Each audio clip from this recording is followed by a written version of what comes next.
Vamos para mais um episódio do Sexta de Valores, com um dia de delay de atraso, né? Porque hoje é sábado, mas a gente está aqui firme e forte para falar sobre o mercado financeiro.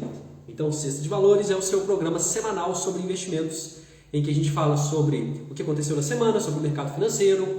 Eu, a professora investidora e o Fora da Caixinha fazemos todas as sextas às 19h30. Hoje, excepcionalmente, por alguns problemas que tivemos, a gente vai fazer ao sábado. Porém, vamos continuar com a nossa programação. Então, eu vou só esperar a Érica e o Gassan chegar para a gente falar de tudo que aconteceu na semana aí dos investimentos, do mercado financeiro. A gente teve recorde na Bolsa de Valores, em que batemos os 130 mil pontos no índice Bovespa. Então, o mercado de ações está extremamente positivo. Quem investe em ações está com extrema rentabilidade e ainda temos muito a crescer, tá? Então vamos lá, pessoal, chegando aí, boa noite a quem está chegando. Cadê o Gassan e a Érica? Ó, o Fora da Caixinha já chegou.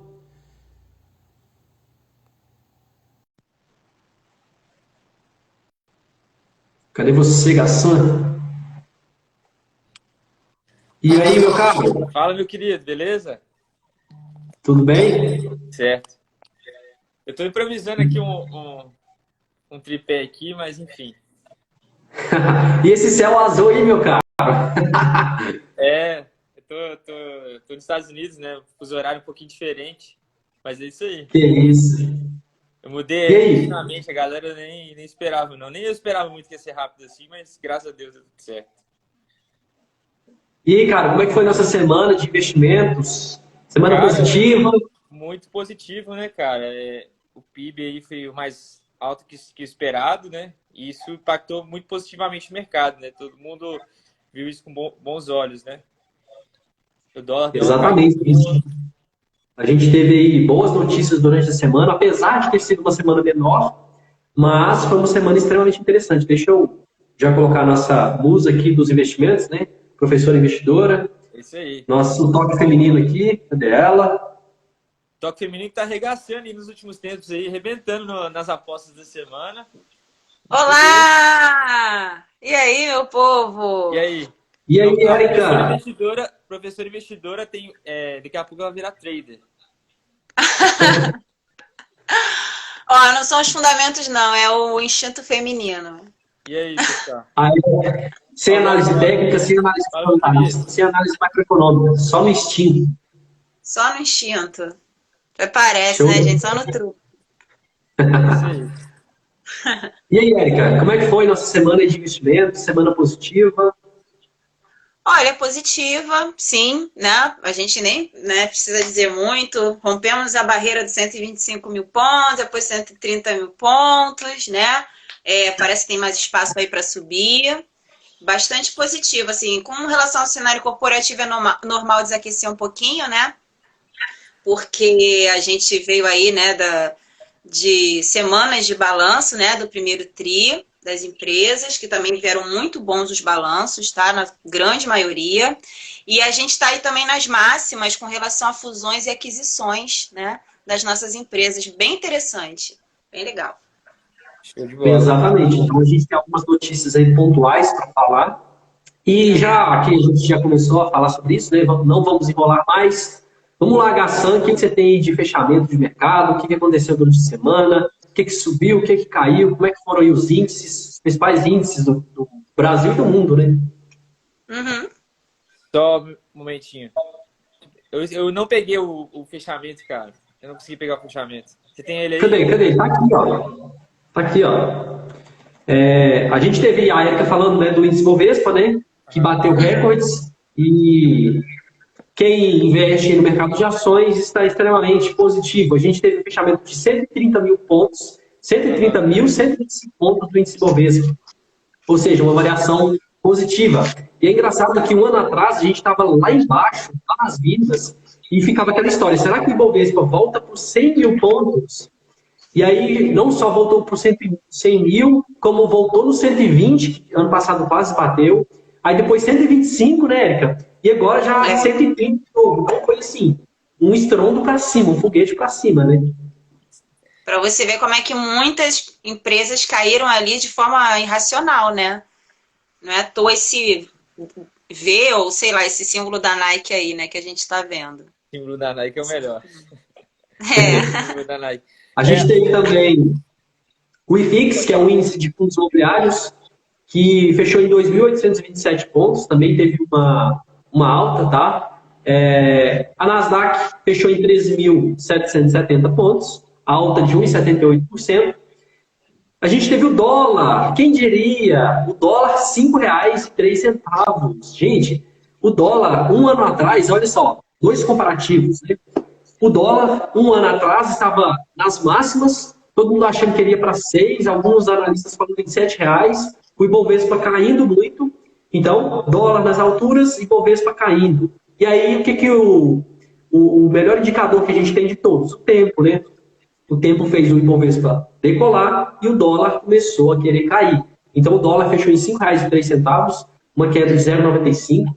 E muitas pessoas aí, inclusive eu acho que ainda tem uma tendência de baixa, ainda tem mais para cair, né? O que vocês estão achando desse dólar, meus caros? Eu acho o seguinte, né? O dólar, em relação ao dólar. Eu mostrei o gráfico anteriormente, lá na semana passada, para vocês, tinha espaço até os R$ 5. Os R$ 5 é uma região de estresse ali, onde que até o Paulo Guedes, até o nosso ministro de Economia, né? Ele falou que é uma região de estabilidade do dólar, né? É uma região onde que ele considera uma região saudável para o país, tanto em relação ao câmbio, né, o câmbio flutuante lá, tanto em relação à própria economia do país, ao consumo. Então, essa região de R$ 5 pode ser uma região onde o dólar se estabilize um pouco, né? Eu não sei se pode vir mais queda forte aí. Por conta do PIB, pode ser que venha alguma queda um pouco maior. Mas eu acho que essa região aí, a gente vai flutuar nessa região aí. É uma região de estabilidade que eu vejo no dólar. Eu não vejo que ele caia muito mais do que isso, né? Pelo menos na minha visão. Mas, enfim. E o interessante é que foram 7 semanas seguidas de quedas, né, pessoal, do dólar. E eu acredito que, assim como o Gassan, também não vai cair muito mais, mas eu acredito aí no dólar abaixo dos R$ 5. Acho que pode acontecer. Não, se a gente pensar que ele ficar abaixo dos R$ 5, é uma queda muito grande, porque a gente estava lá em cima, né? E aí algumas pessoas falavam, nossa, o dólar vai fechar em 5,50, 5,40, e aí foi caindo e foi abaixando, já está quase R$ 5, né? Então isso mostra que prever o dólar é quase impossível, né? Todo mundo fala isso, né? Vamos continuar aqui no fechamento da semana. O ouro fechou em R$ 1.893,95, a prata R$ 27,89, o Bitcoin em 37.069 dólares, tá? E o Ethereum, que é a segunda maior criptomoeda, fechou em R$ 2.702,02, tá? Em dólares. Então, ambos, tanto Bitcoin quanto Ethereum, fecharam em baixa de mais de 3%, tá? Então, foram duas criptomoedas aí que tiveram uma quedinha aí também bacana. Fechou? Show de bola. Fechou. Show de bola. O Bitcoin ele tinha caído mais durante a semana, ele deu uma volta aí, o pessoal está especulando muito ele, principalmente pela questão, né, igual a gente falou na semana passada, de realmente aceitação do mercado, né, que é uma coisa que está bem complicada. Muitas empresas que falaram que ia aceitar, agora estão, né, se contradizendo um pouquinho, falando que não vai aceitar. E essa barreira que é um grande desafio do Bitcoin, né, de passar, a aceitação no mercado, principalmente.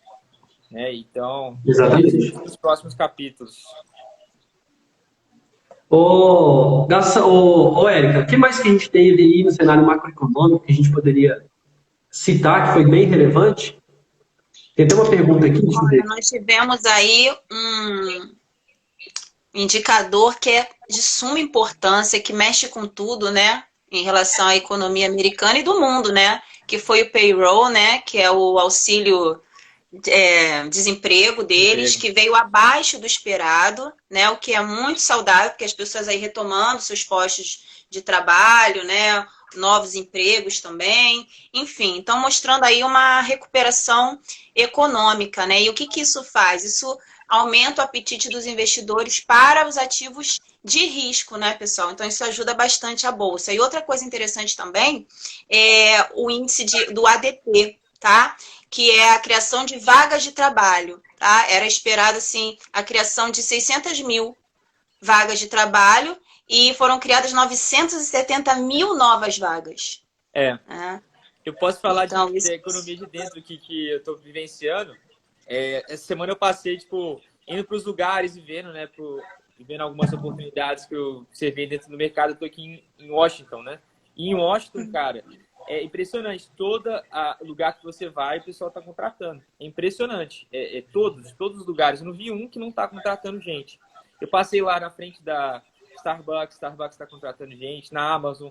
E todas as empresas, grandes empresas aqui, estão contratando pessoas. E isso mostra uma economia aquecida, né? E eu também converso com minha tia, pessoas que moram aqui, e eles falam que um grande problema que tem aqui é que muitas pessoas ainda recebem auxílio. E muitas pessoas também estão brigando por digital. E aí essas vagas comuns de emprego, muitas pessoas não estão aceitando, né? Então, eles estão precisando realmente, tipo, eles estão oferecendo, estão precisando de muita gente, a economia está voltando a tornar aquecida aqui nos Estados Unidos, tudo voltando ao normal, mas enfim, tem alguns empecilhos aí que estavam impedindo, principalmente a questão do seguro, né? Do governo. E com isso a gente vê aí os ativos de risco performando muito bem, inclusive na Bolsa Americana também. É isso aí. Exatamente. E quando as pessoas têm uma segurança maior em relação ao emprego, elas, com essa segurança, elas refletem isso nos investimentos, né? A pessoa que ela está sem emprego, com certeza, ela não vai investir, ela vai preferir fazer um caixa ali para uma emergência futura. Agora, a partir do momento que ela começa a ter um emprego ali, né? Ela já começa a pensar lá na frente. O americano, por si, ele já tem uma tendência muito maior de investir. O brasileiro é mais medroso. Mas o americano ele já tem essa tendência maior. Então, isso vai refletir também agora nos próximos meses. Né? Não, fora que fomenta tudo, né? O varejo, né? O consumo no geral. Agora, muito interessante também, pegando um gancho, pessoal, é falar, por exemplo, que quando nós comparamos o Ibovespa com as outras bolsas, né? Com seus pares aí, nós vemos que ela ainda tem muitos ativos descontados e muito espaço para crescer, né? Para esses ativos subirem, né? E tiveram alguns ativos que realmente ainda ficaram para trás, ainda estão para trás, né? E o que torna essas expectativas aí mais robustas também é a melhora do cenário interno, né? Porque nós temos aí as reformas acontecendo, né? Nós temos a reforma administrativa andando. Então, assim, houve uma melhora nos números fiscais, uma melhora também nos números de crescimento econômico, né? O que ocasionou as revisões aí do PIB, que a gente viu que há um tempo atrás estava em 3,5, depois aumentou para 4,5, 5, enfim. E das contas públicas também, que vieram com números mais positivos. Então, isso acaba também fazendo com que os investidores, né, os gestores, fiquem mais otimistas, né? E acabem realmente criando um apetite maior para esses ativos de risco, né? Quando a gente fala de bolsa. Bom, então, eu acho que a gente tem tudo para performar bem, tanto pelo cenário externo quanto interno. Com certeza. Exatamente, e é tudo interligado, né? É engraçado que uma coisa puxa a outra. E quando começa aquela época de crise, de medo, tudo começa a pairar num ambiente, mesmo que comece um setor específico, depois vai virando aquela nuvem negra em todos os setores automaticamente. E quando alguma coisa começa a melhorar, aí tudo começa a melhorar as perspectivas. E aí você vai de dólar, de Selic, até setor de varejo, até construção civil. Então a gente vê que está tudo interligado. E o engraçado, uma coisa que eu estou achando interessante nessa retomada, principalmente em relação ao Brasil, é que a gente percebe, a gente vê que o Brasil, antes que tinha um perfil mais de aumentar os juros, né?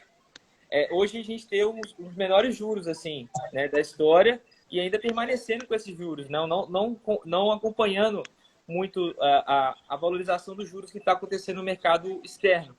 Então, isso favorece também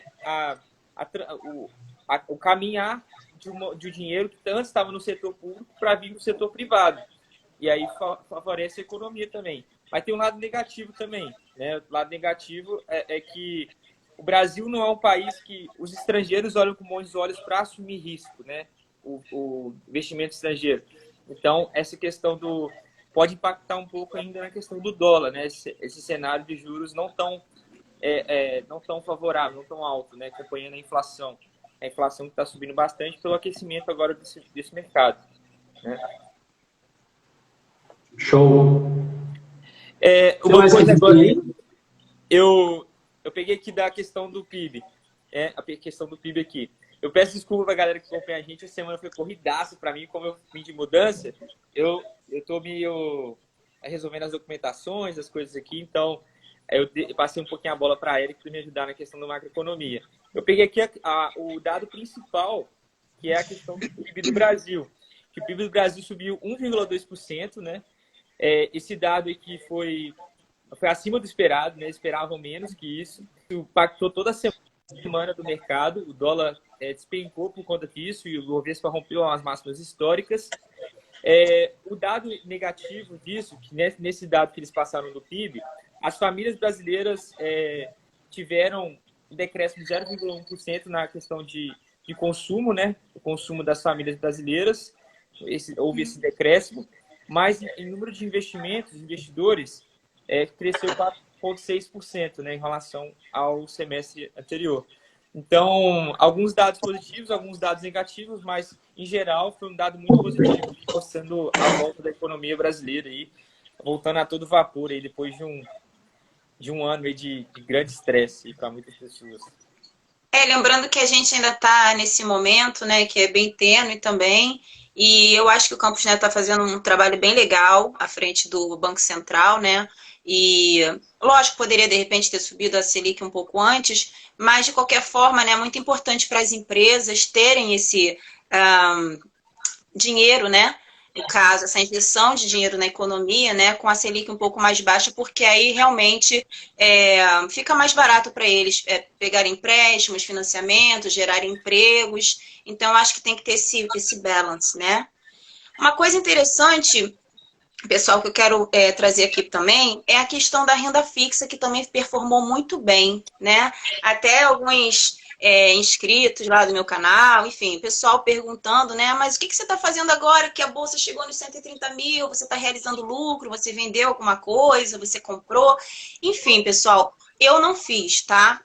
Não vendi, não realizei lucro, mas se eu tivesse que realizar algum lucro, olha, eu ficaria bem tentada a investir em títulos públicos, tá?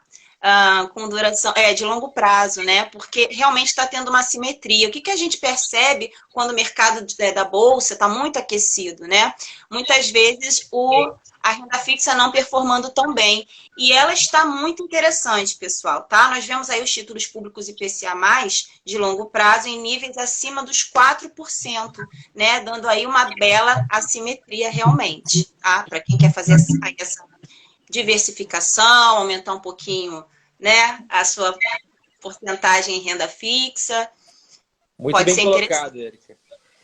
Eu assino embaixo nisso aí, porque assim, tanto questão do Boletim Focus também, tipo, o mercado como um todo está se posicionando dessa forma.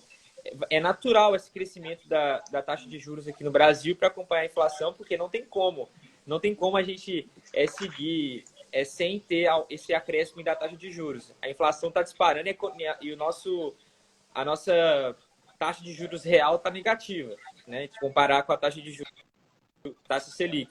Então, é natural que isso vai acontecer e esses ativos, como a Érica muito bem falou, estão muito atrativos porque isso aí é muito provável que aconteça, né? É muito provável que pessoas caminhem para esse lado, né?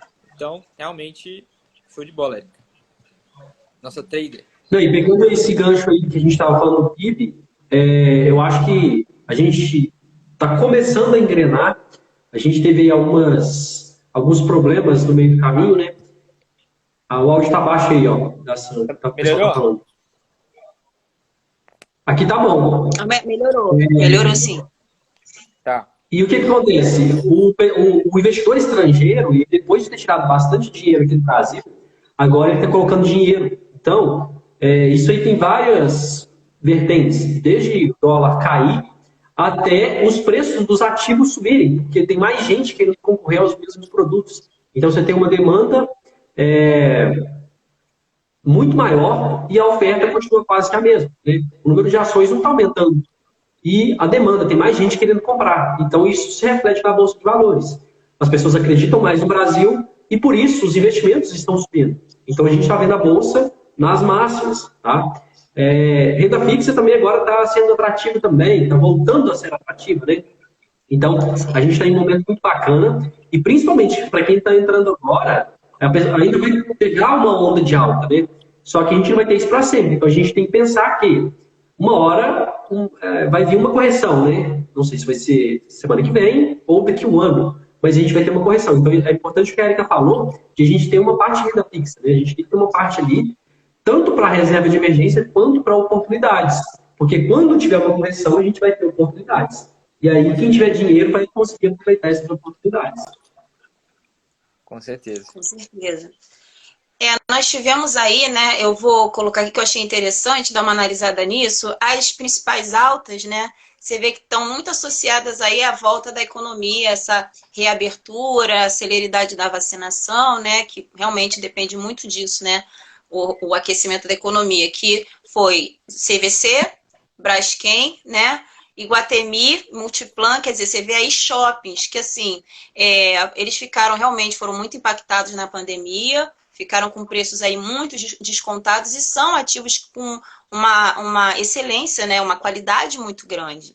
Então, assim, para quem tem uma carteira mais de médio prazo, longo prazo, que a gente assim vem batendo, né, nisso, é bastante interessante realmente, né, pessoal? Quem tem realmente paciência para manter, confia no case, né? Então, é muito interessante ver realmente a BR Malls também, foi uma das empresas que melhor performaram nessa semana, Show. tá? E as que performaram pior, né? Foram aquelas que mais subiram aí nas semanas anteriores, que foi o setor aí de commodities, né? A gente viu a holding da Gerdau, né? A Goal 4, a GGBR, né? A Gerdau, Usiminas, BRF, que teve aí um upside muito grande, por isso que ela teve essa correção agora, e Embraer, né? Show de bola. Muito e ainda tiveram algumas interessante. movimentações, né? Por exemplo, a Marfrig fez a BRF e teve muitas oscilações aí, né? Eu acho que até uma notícia que você vai trazer, não é? A Marfrig tá ousada aí no mercado. E eu tô gostando, porque eu sou acionista de Marfrig, então eu tô gostando da ousadia. Vamos lá. Também. A minha única preocupação que eu tenho em relação ao mercado, principalmente com relação à economia americana, essa questão de imprimir muita moeda, jogar muito dinheiro no mercado. Isso aí, de alguma forma, é forçar um pouco a economia. Se não for muito bem controlado, isso pode vir como um fator negativo, né? Um fator negativo, alguma hiperinflação, alguma coisa do tipo, que pode vir a acontecer, tanto na economia americana, tanto na brasileira, né? Se realmente manter nesse padrão aí de baixa taxa de juros, enfim. Tem que saber lidar com isso aí. Não é algo muito simples, manter a taxa de juros lá embaixo enquanto a inflação sobe pelo aquecimento da economia, né? Então, realmente, esse é um fator que precisa ser muito bem manipulado e estudado, né? Pegando um gancho com o que você está falando, Gassan, é muito interessante, assim, porque tem tudo a ver com o que eu ia falar, né? Por exemplo, o payroll, né, que eu falei que é o auxílio-desemprego lá dos Estados Unidos, antes, né, com medo justamente de como é que iam vir esses dados e tudo, o VIX, que é o índice do medo, ele chegou a bater 19, tá? E aí, depois que saiu o dado do payroll, né, e outros dados também, acabou que o VIX caiu 9%, chegando a 16,5%, que é um índice, assim, é uma porcentagem bem controlada, entendeu? E a taxa de juros longa, também de 10 anos, americana, né, que é um ativo livre de risco, ela também fechou, tá? Ficou bem comportada em 1,55. Então, o Fed, ele acabou ganhando tempo, tá?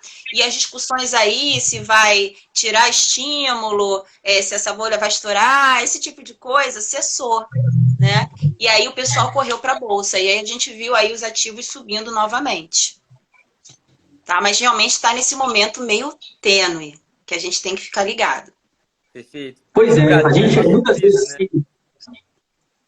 A gente tem euforia muitas vezes e medo muitas vezes.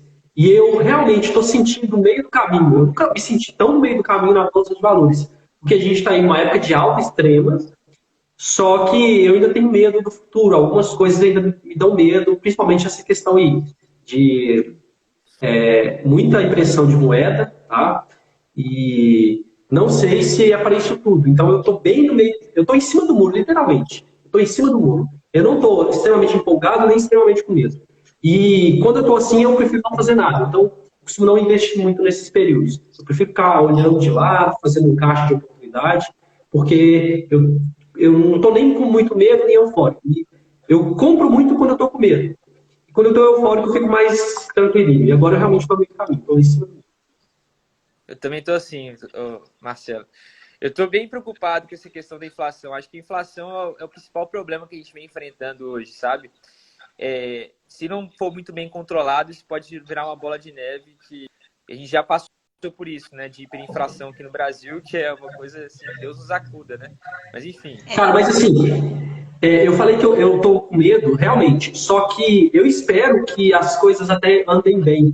Porque a gente teve aí os primeiros meses do ano, o governo gastou 1/18 do que gastaria normalmente. Eu estava estudando ontem de manhã, e aí eu estava vendo que os gastos foram bem menores, até porque não tinha aprovado o orçamento, né?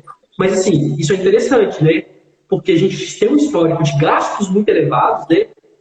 E começou a controlar. É claro que a gente tem muito caminho para percorrer, tem muita coisa aí que vem já décadas, vem andando de maneira errada, mas eu acho que a gente está começando a querer engrenar. O PIB foi um reflexo disso, né? Muita gente esperava ele um pouco abaixo, ele veio além das expectativas. Então, se eu fosse pender para um lado, eu penderia para a positividade, um lado interessante, tá? Mas tem alguns pontos que tem que ficar de olho realmente. O principal fator que mostrou-se foi semana passada, no superávit primário de 16 bi. Isso aí foi uma coisa muito interessante que não aconteceu faz muito tempo, né? Ter esse superávit interessante mesmo. Como eu coloquei no início, né? Os números aí fiscais, em termos de crescimento econômico, realmente vieram melhor do que o esperado. Assim, o Marcelo colocou assim muito bem. Realmente, assim, a gente tem ainda um longo caminho para percorrer, mas assim, tá bem melhor do que o mercado esperava, né? Passando mais segurança realmente, né? E aí, pessoal, assim, é muito interessante também falar com relação a isso, né, que a gente gera uma insegurança, né, por essas questões todas de muito estímulo fiscal, muitos estímulos econômicos e tal.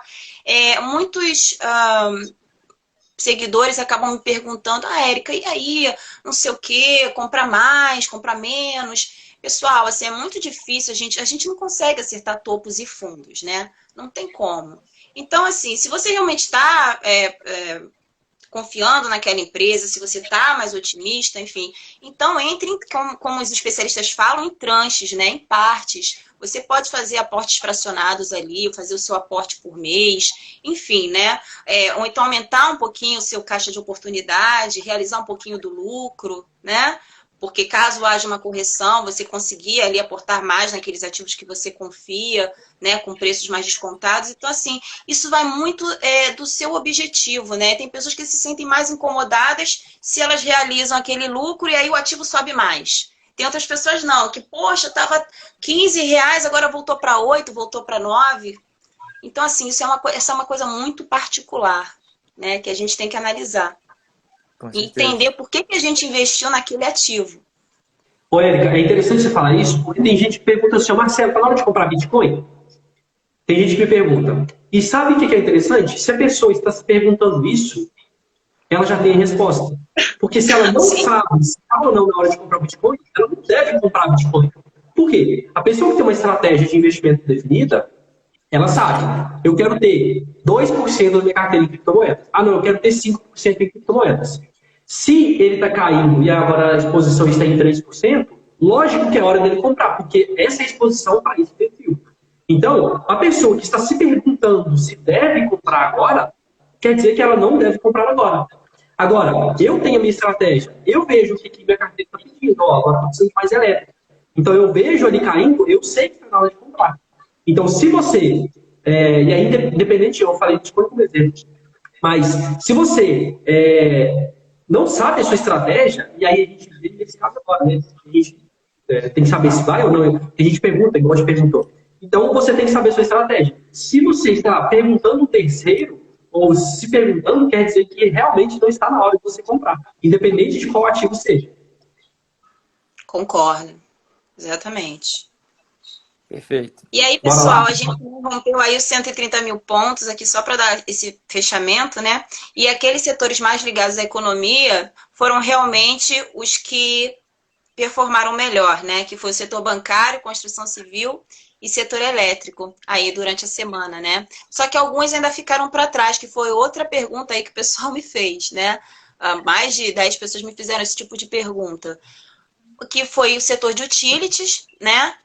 Saneamento básico e energia elétrica. Por quê? Poxa, Érico, os balanços vieram tão bons. Poxa, mas é que a gente não sabe, pessoal, como é que vai vir o trimestre que vem por conta da crise hídrica, né? Então, assim, realmente a gente não sabe os impactos dela. Então, a gente está vendo aí correções, a gente está vendo realmente algumas empresas como a Engie, outras aí, terem uma queda, mas isso daí é muito por conta dessa crise, tá? Lembrando que o mercado sempre estipula o que vai acontecer no futuro. O que já aconteceu já tá precificado no mercado. Então, não é porque a empresa gerou lucro, é porque ela vai crescer um monte. Isso aí já está precificado. O lucro que ela gerou já foi precificado antes. Então, é o que as pessoas esperam daqui para frente, né, pessoal? Isso aí. Fechou. Isso aí. Tem mais alguma aí do macro? Eu tenho só um negocinho aqui para falar que eu achei muito interessante. O petróleo já subiu 40% esse ano, pessoal. Tá? E o petróleo Brent aí da Petrobras também teve uma alta na semana de 0,5%, fechando em 71,6%. Sim. O principal país, né? O principal país que tem a maior reserva de petróleo do mundo é os Estados Unidos. E ele está sofrendo um pouco também com a falta de petróleo aqui, né? E isso também impacta também no preço do petróleo. Eles têm um dado que é lançado toda semana, que é o quanto que os Estados Unidos têm de reserva de petróleo, né? Toda semana é lançado. Se ele vem abaixo da expectativa, geralmente é algo que é positivo para o petróleo, e o petróleo geralmente sobe. E se ele vem negativo, geralmente o petróleo... Enfim, é assim que funciona aqui nos Estados Unidos também.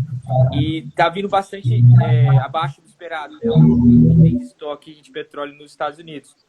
E o pessoal está bem preocupado com isso. Isso faz o preço do petróleo realmente subir. Tá vindo essa questão da aceleração da economia. E aqui nos Estados Unidos é comum as pessoas usarem muito transporte privado, né? Então, realmente está impactando bastante na questão do petróleo, no consumo. Entendi. Show. Fechou aí corporativo? Fechamos o macroeconômico, vamos para o corporativo, já com meia hora de episódio, de programa. Bora lá. Simbora. Ó, pessoal, hoje tá assim mais curtinho, tá? Que bom, né? Bom, Fleury, tá, pessoal, dia 1º aí de junho, o grupo comunicou aos seus acionistas e ao mercado 2 aquisições, tá? Elas foram realizadas a partir de sua subsidiária integral, o Fleury Centro de Procedimentos Médicos Avançados, tá, pessoal? A Fleury, ela é uma empresa que ela tá buscando cada vez mais fazer aquisições, né? Buscando crescimento. E a primeira foi a aquisição de 100% das cotas de emissão do laboratório PRET. Tá? O laboratório ele atua em análises clínicas e conta com 25 unidades de atendimento na região da Grande Vitória, Espírito Santo, sendo referência em sua área de atuação. É interessante porque a Fleury não tinha operações no Espírito Santo, tá, pessoal? Então ela está abrindo aí, diversificando pelo Brasil, né? Além disso, o laboratório PRET tem mais de 55 anos de experiência, respeito da comunidade médica e de seus clientes. A outra aquisição foi a tradicional, né, o laboratório muito tradicional, que é o Bioclínico, que também atua na região metropolitana da Grande Vitória e dispõe de 15 unidades de atendimento. O Bioclínico tem 33 anos e elevada reputação no meio. Tá? Essas duas aquisições marcaram a entrada do Grupo Fleury, como eu disse antes, no Espírito Santo. E esses movimentos reforçam a estratégia adotada pelo grupo de aceleração de crescimento com a expansão de serviços e o contínuo fortalecimento no mercado de medicina diagnóstica. Tá?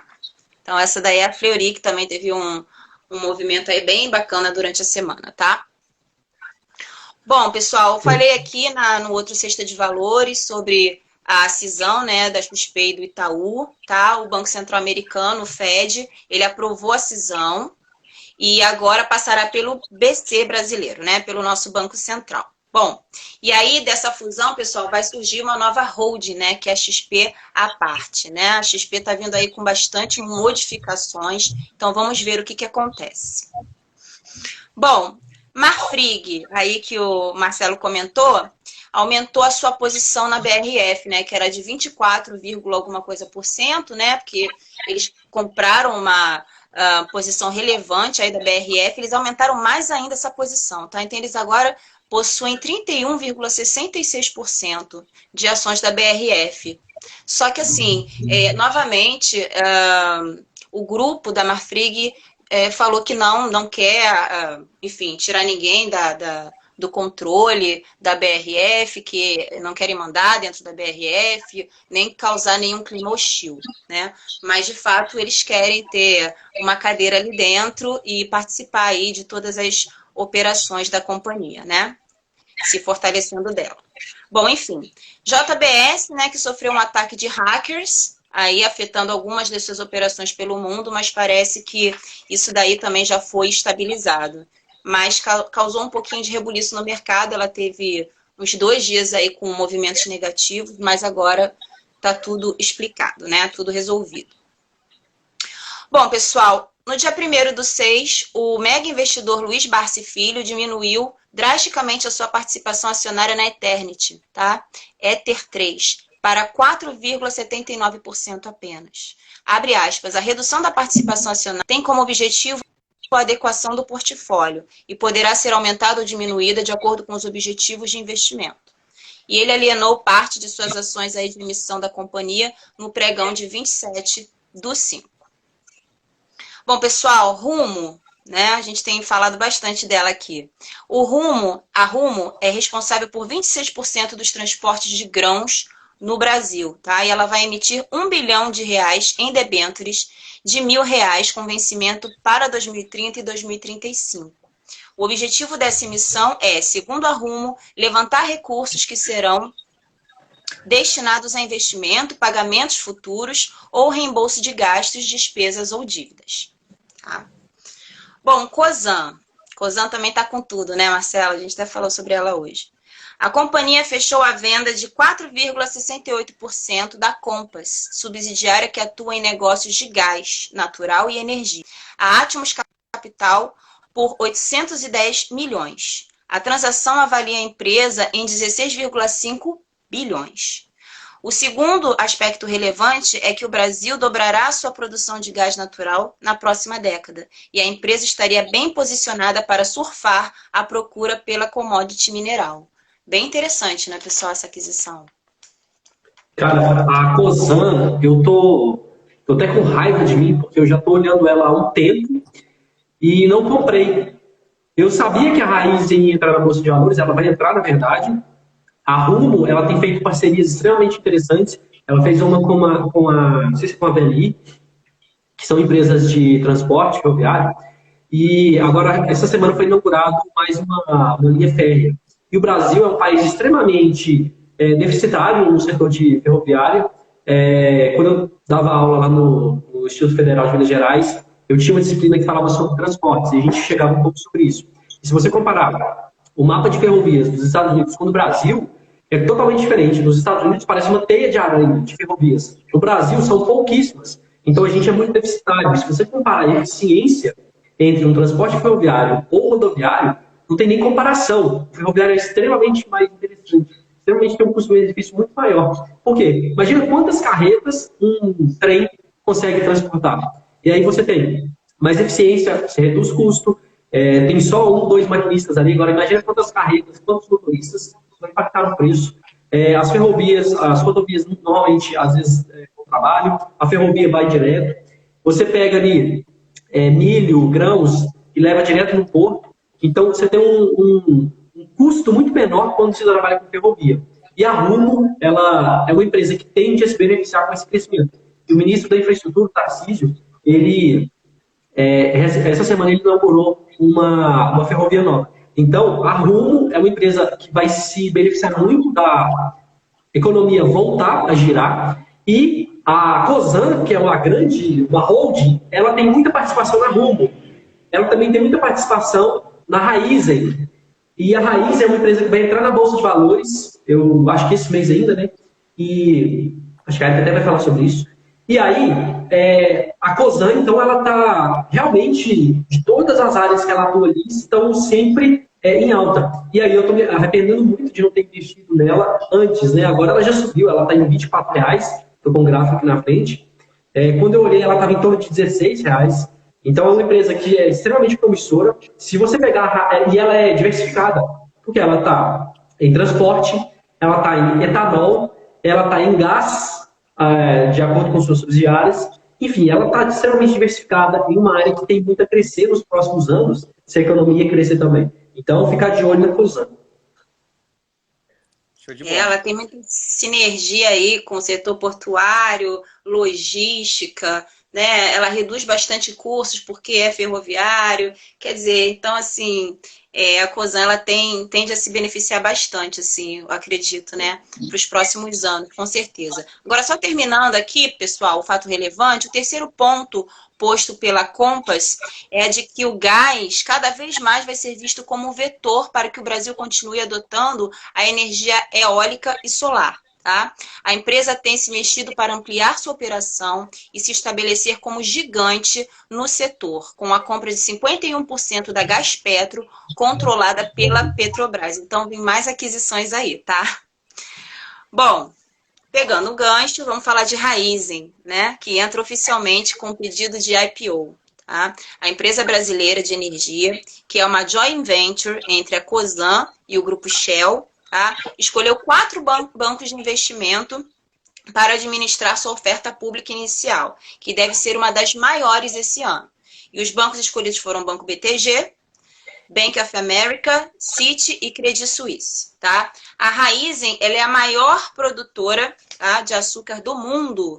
Também controla uma grande rede de distribuição de combustíveis e é a 4ª maior empresa brasileira em receita, atrás apenas da Petro, da Vale e da JBS. Quer dizer, é uma empresa realmente diversificada, como o Marcelo falou. Muito bom. Galera, acho que eu falei tudo. Não falei tudo, falta B3. É a última, prometo. As ações da B3, pessoal, lideraram as perdas do Ibovespa, tá? E caem mais de 4%, pressionadas por preocupações sobre o risco de chegada de uma bolsa concorrente no país. Tá? Esse alerta foi acionado pela questão do José Berenguer, tá? Que é um dos maiores executivos aí da XP, tá? E a sua substituição por João Menning, que é CEO do Inter. Para o analista da JP Morgan, isso pode sinalizar que a XP está prestes a criar uma própria bolsa, tá? Em ameaça aí ao monopólio da B3.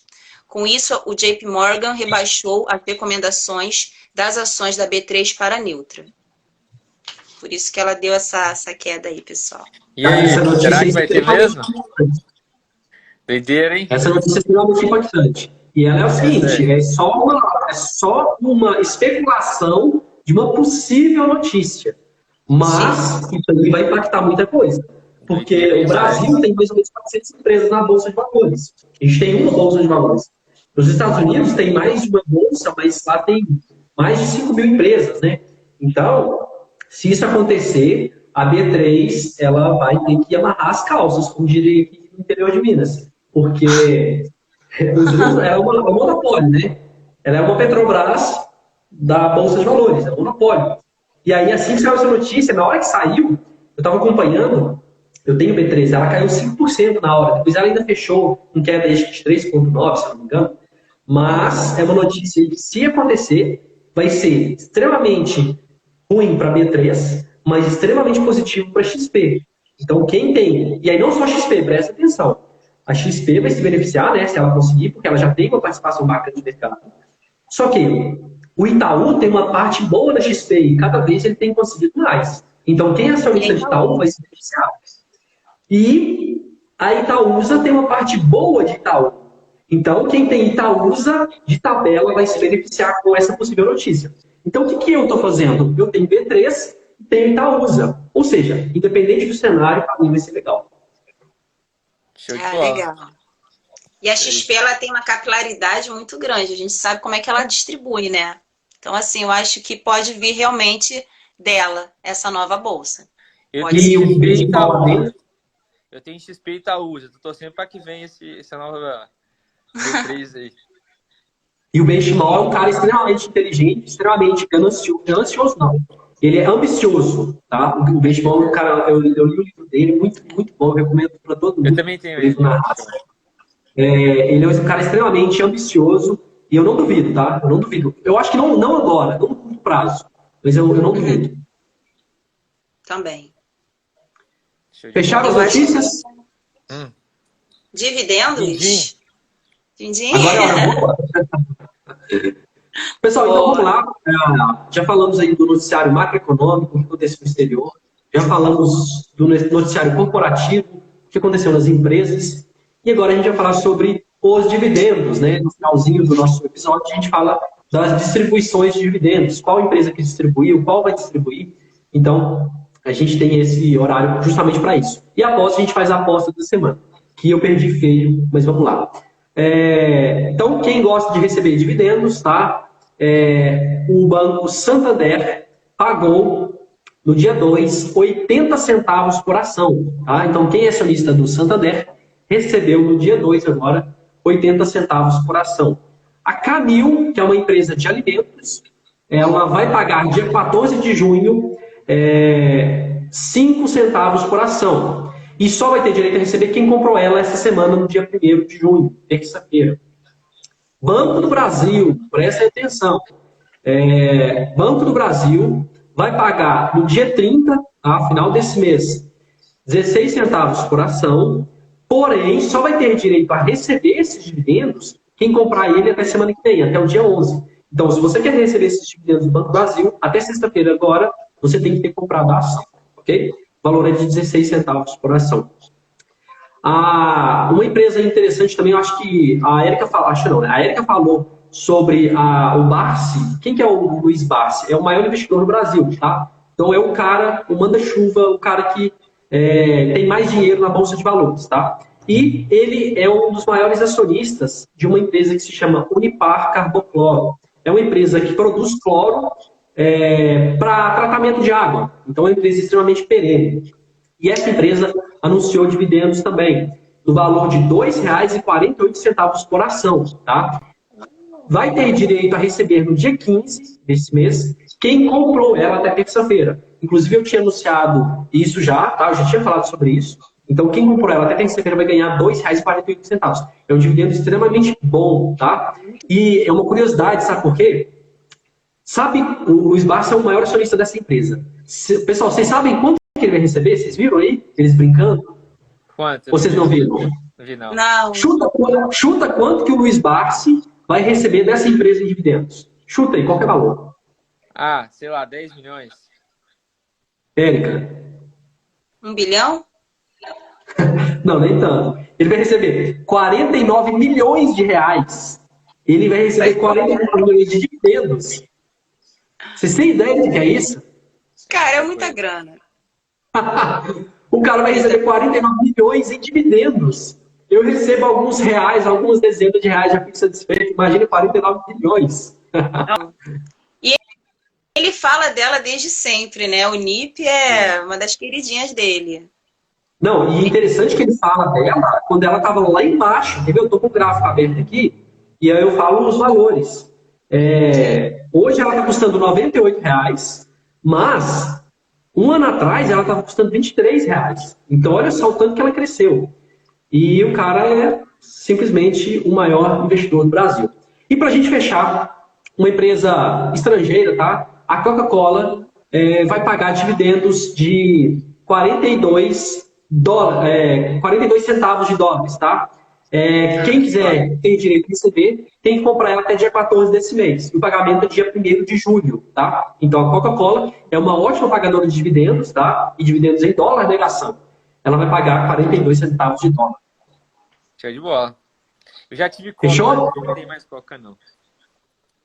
Eu tô olhando Fechou. Coca, cara. Eu tô querendo comprar Coca. Tá querendo comprar? Tô. É uma boa empresa, cara, mas eu vejo que tem outras oportunidades melhores, ela não tem minha carteira, não. Eu tô olhando ela. Eu tô assim, eu gosto dela, tô esperando ela cair. Se ela chegar num preço bacana aí, eu vou comprar Coca. Show. Show de Pessoal, bola. então é isso. Agora a gente vai fazer a aposta da semana.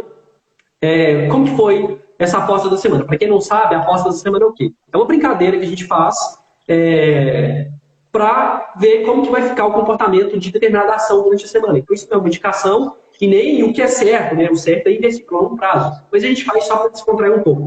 Então nós três, a gente aposta numa empresa que vai melhor performar, que vai se dar bem na semana. E semana passada eu trouxe o convidado do Banco Inter, a gente falou bastante sobre isso. Até quem que gostar do Banco Inter está salvo no meu perfil, é só ir lá e ver. E ele apostou justamente no Banco Inter. Então, o nome dele é Léo, tá? Ele apostou no Banco Inter. Infelizmente, o Banco Inter teve uma pequena queda. Então, ele não se performou muito bem, tá?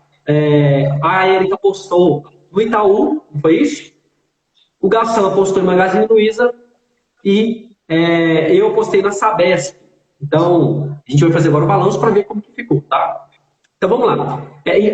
Até enquanto eu falo balanço, o pessoal que está aqui acompanhando a gente, se tiver dúvida, pode deixar a dúvida aqui embaixo, tá? Que a gente responde. E quem também quiser participar da brincadeira, pode colocar aqui qual a aposta da semana de vocês.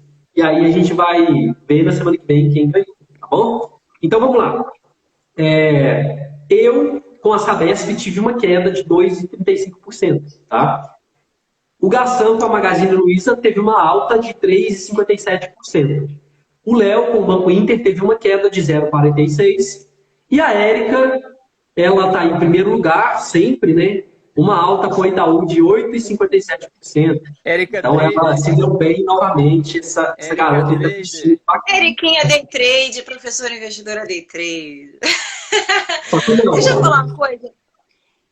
Marcelo, mas você foi numa ação que muitas casas de análise estão recomendando, tá? A Sabesp, ela teve um evento também que eu não pontuei, tá, pessoal? E ela teve uma queda aí significativa. E ela é uma empresa bem interessante, resiliente, tá? Eu particularmente gosto mais da Sanepar, mas é uma empresa que ela é bem redondinha nos seus fundamentos e ela está com preço espetacular. Não estou recomendando nada, mas eu entendi o porquê você citou a Sabesp. Não, com certeza. Só que o buraco foi um pouco mais embaixo. Ela tinha caído muito na semana anterior, né? E aí eu achei que já tinha estabilizado. Mas é claro que investimento de longo prazo, e aí ela está apresentando oportunidade, né? Olha o investidor das lasanhas aí, ó, falando que vai apostar em BIT11. Então, semana que vem, vamos ver como é que tá a BIT11. Gassan, você já tem sua aposta para essa semana, cara? Tenho. Eu vou assim, ó. Eu tô acontecendo o seguinte. Minha aposta da semana tá dando certo depois das 1.000 a semana. Então, eu vou fazer o seguinte. Eu vou na Magazine Luiza de novo. Magalu. Então, Magalu, Gassan. Tá anotado. Érica, você tem aí já a sua aposta? Você pode falar, eu realmente não pensei na aposta da semana. Eu fiquei tão presa com as outras notícias, mas eu vou pensar aqui rapidinho. Tá. Tentar fazer um... Ô, Marcelo, enquanto você pensa, eu vou falar a minha. Vai lá. Como é que é, Gassan? Não, eu queria que, se você tiver com o gráfico aberto, eu queria mostrar uma coisa interessante, pessoal. Tô com o gráfico aberto. Tô com o gráfico aberto.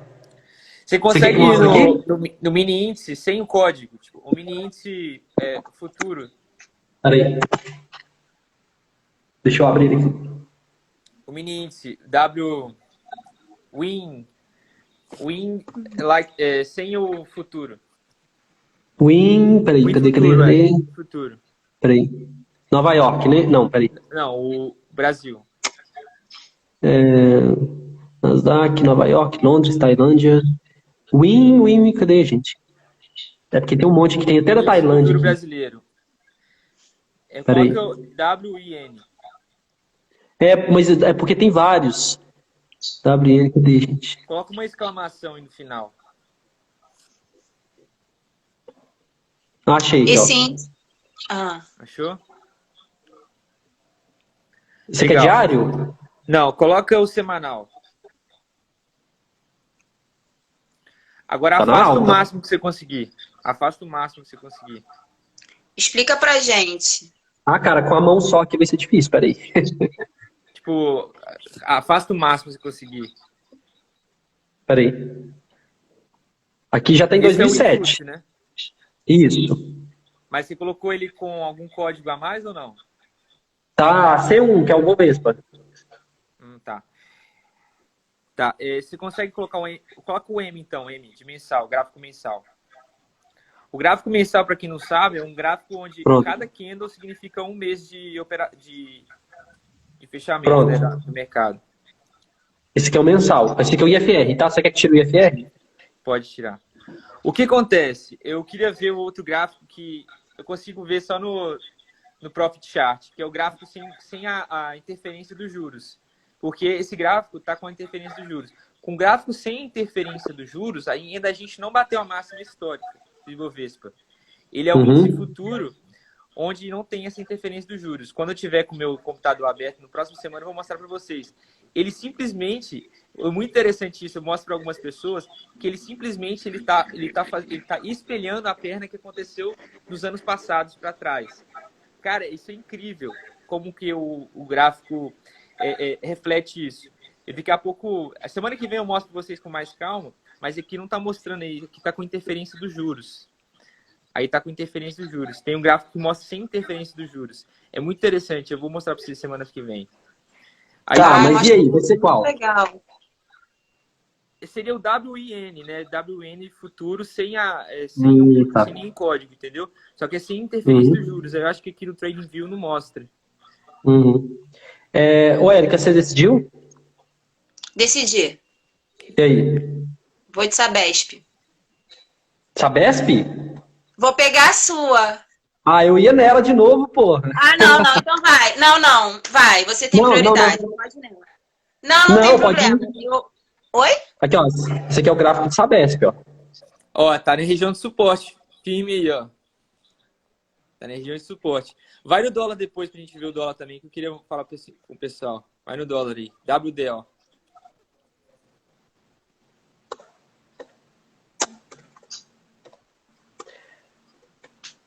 Ninguém mais aí do pessoal colocou, não? Você quer o futuro? É isso, WDO, isso, futuro. Coloca o gráfico semanal. Coloca o gráfico semanal aí. Aí, ó. Olha a região de R$5, para vocês verem. Olha quantos toques tem nela, a região de R$5. Tá suportão, hein? Estoque. É um suporte muito forte, essa região de R$5. Se ele romper, ele pode acelerar mais a queda, né? Enfim. Exatamente, se ele romper. De muito estresse. De muitos compradores essa região. Deixa eu ver como é que tá o volume de compras aqui. Legal isso aí. Bem legal. Tá vendo que nessa região aí, mesmo que nessa região teve um candle de queda aí, mas teve poucas pessoas operando queda aí. Tá vendo? O volume de venda, mesmo que teve venda, teve um volume muito baixo. Quer dizer que está chegando uma região onde que pode ser, é provável que volte o dólar. Mas se romper também, a queda pode vir mais forte ainda. Quando rompe uma região de suporte, a queda geralmente acelera, né? E ele tá tocando as mínimas mesmo. Ó, eu vi com um grafista também, gente, que a próxima resistência do Ibovespa tá jogando a projeção de Fibonacci para 131.500 pontos. Ele é muito fera, tá? Mas não fui eu que vi, tá bom? Exatamente. O que eu queria mostrar para vocês porque assim, por que é resistência naquilo ali? Porque quando a gente pega o gráfico do Ibovespa, o futuro, sem a interferência dos juros, a gente não chegou ainda nas máximas históricas. A gente chegou, o máximo que a gente já chegou foi, se eu não me engano, 180 mil pontos. Quando a gente consegue ver esse gráfico, a gente consegue ver lá as próximas resistências. Tem resistência na região de 132 mil pontos, tem resistência na região de 135, 145, até 180. A gente consegue ver só se a gente estiver vendo o gráfico do Ibovespa sem a interferência dos juros. Que eu não sei se a gente consegue ver no TradingView, provavelmente não. E aí, semana que vem eu mostro para vocês. E o incrível é o seguinte, quando a gente pega esse gráfico, a gente consegue visualizar que a gente simplesmente, dos anos para trás para agora, a gente espelhou. Tudo que aconteceu de negativo dos anos para trás para agora está acontecendo de positivo. Cara, é exatamente igual, espelhando para cima. É muito doideira, é muito doideira. Semana que vem eu mostro para vocês. Tá, mas e aí, Érica? Qual vai ser, Érica? Não, então você fica com Sabesp e eu fico com Cosan. Tá. Então, Tá? Cosan 3. Cosan 3. Isso, eu sei que Fechou? ela já subiu um bocado, mas vamos que vamos. Vamos nos fundamentos, nas aquisições. Rompeu a região de resistência ali, ó. E aí agora tá indo firme. Qual a resistência? Ô, Érica, eu estava em dúvida entre Sanepar e Sabesp, para falar a verdade. Aqui, ó, deixa eu colocar aqui, ó, Sanepar e Sabesp. Tá. Eu até comprei Sanepar ontem, não sei se foi ontem, para o meu Close Friends lá, eu mostrei alguns fundamentos e ela tá bem em queda ainda, né? Só que tem aquele problema da crise hídrica, eu não sei como é que ela vai se comportar. Mas aqui, ó, isso aqui é o gráfico mensal. Em 2019, ela tocou no ponto que ela tá. Ano passado aqui, agora tocou aqui, então ela tá fazendo uma resistência aqui. Se ela perder esse suporte, já era, né? Se ela cair aqui abaixo dos 4, ela tende a cair mais ainda. Mas ela e assim a Sabesp... Eu acho que ela vai subir. O IFR tá nas mínimas ali também, né, Marcelo? A Sabesp, ela tem um comportamento similar, olha só. Só que ela ainda está um pouquinho acima. Porém, esses últimos dias ela caiu bem. Né? A Sabesp é uma empresa, eu acho que mais resiliente. A Sanepar, o Estado ainda interfere muito nela. Só que a Sanepar eu acho ela mais redondinha do que a Sabesp. Só que a Sabesp eu entendo que ela tem uma autonomia um pouco maior. Então, é engraçado, eu tenho as duas, tá? Mas a Sabesp, se não fosse o governo do Paraná, eu apostaria com certeza essa semana nela. Fechou? Show de bola, pessoal. Show de bola, muito bom. Pessoal, então é isso. Eu acho que não tem mais nenhuma dúvida aqui do pessoal. Eu vou encerrando por aqui. A gente se vê novamente semana que vem, né? Na sexta-feira, não ao sábado. E aí, sexta-feira, a gente às vezes vai até trazer um convidado, tá? Então fiquem ligados aí durante a semana. Beleza. Fabinho, boa noite, gente. Obrigada pela presença de vocês aí, mesmo no sábado, né? E a gente volta firmes e fortes aí às 19h30, né? Na sexta-feira. Show de bola. Isso aí. Então, pessoal, é isso. Até mais de Minas Gerais, do Rio de Janeiro e dos Estados Unidos. Valeu. Isso aí, pessoal. Beijo, valeu. Valeu.